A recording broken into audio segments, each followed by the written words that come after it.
Value यहां कितनी है 1, जबकि P कितने हैं x है, तो s की वैल्यू तो हो गई 1 plus x,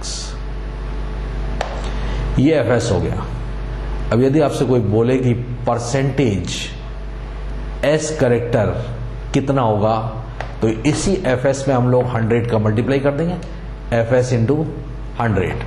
so now it is coming to be fs की वैल्यू क्या थी, फिर से लिख देते हैं यही 100, तो मीन्स ये वैल्यू आपकी हो गई 100/1 प्लस x।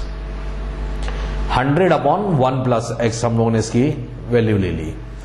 अब यदि आप sp हाइब्रिडाइजेशन लेते हो तो यहां पर x की वैल्यू क्या हो गई 1, और उसके करेस्पॉन्डिंग जो करेक्टर आया दैट इज 50%। मीन्स जहां जहां sp हाइब्रिडाइजेशन होगा वहां परसेंटेज s करेक्टर हम लोग कितना लेके चलेंगे 50%, 50%। sp2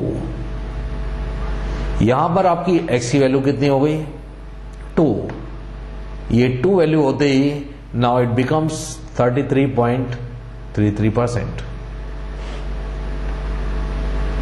लेकिन यदि sp3 हुआ तो आप सोच सकते हो नाउ इट इज 25%, ये 25% हो गया।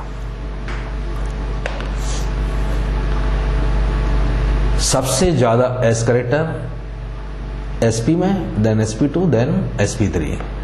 अब इसका इंडक्टिव इफेक्ट में क्या रूल है या यूज क्या है इनके, वो देखें आप। इसका यूज क्या है, द मेन इंपॉर्टेंट पॉइंट, ये कोई न्यूक्लियस है,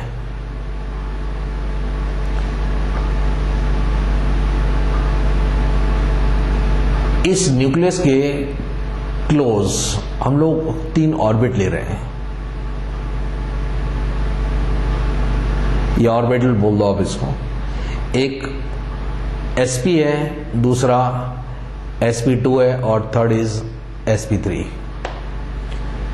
s करेक्टर ज्यादा होगा, इलेक्ट्रोनेगेटिविटी ज्यादा होगी, न्यूक्लियस के क्या होगा पास आ जाएगा, तो सबसे ज्यादा electronegative sp, then sp2, then sp3। अब इसी को कंपेयर करने के लिए हम लोगों ने ये प्रोपीन मॉलिक्यूल लिया। इस प्रोपीन मॉलिक्यूल में इस कार्बन का आप हाइब्रिडेशन देखो तो sp3 है, लेकिन इस कार्बन का हाइब्रिडेशन कितना है sp2 है। अब कहां विड्रॉइंग होगी ज्यादा इलेक्ट्रोनेगेटिव, कौन, जिसमें s करेक्टर क्या हो ज्यादा हो। अभी आपने देखा था कि sp2 sp3 में sp2 के अंदर तो 33.33% था, जबकि sp3 में कितना था, sp3 में कितना था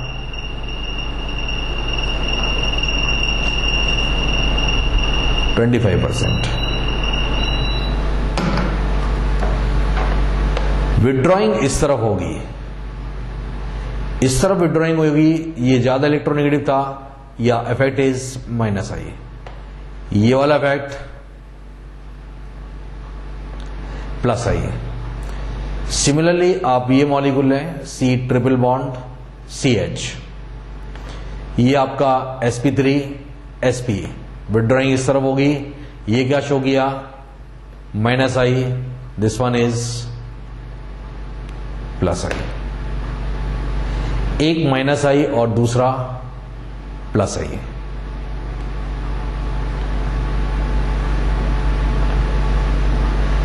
इस बात को समझ लेना बहुत जरूरी है कि जो -i इफेक्ट शो करता है वो +i इफेक्ट भी शो कर सकता है।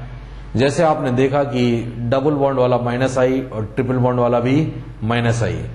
अब इसको यदि हम लोग म्यूचुअल बात करें, इसमें आप ये ले लें CH2 double bond CH, then C triple bond CH, this is sp hybridized, this one is sp2।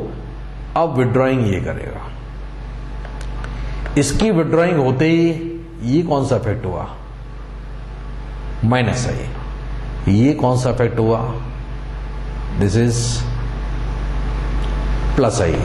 तो बात वही हो गई, जो -i कर सकता है वो +i भी कर सकता है, डिपेंड्स कि सामने वाला कौन है।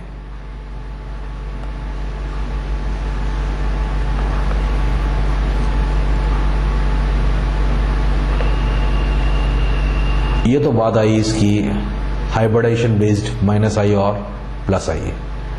अब लोगों को इसमें देखना है कि इंडक्टिव इफेक्ट कैसे कैसे ऑपरेट होता है, कैसे कैसे वर्क करता है। तो फिर से हम लोग उसी पॉइंट पर पहुंच रहे हैं। इंडक्टिव इफेक्ट का मतलब क्या हुआ, कोई ग्रुप को आपने कार्बन चेन में लगा दिया, लगाते ही वो कार्बन चेन पार्शियली पोलराइज्ड हो गई, या तो पॉजिटिवली चार्ज्ड या फिर नेगेटिवली चार्ज्ड।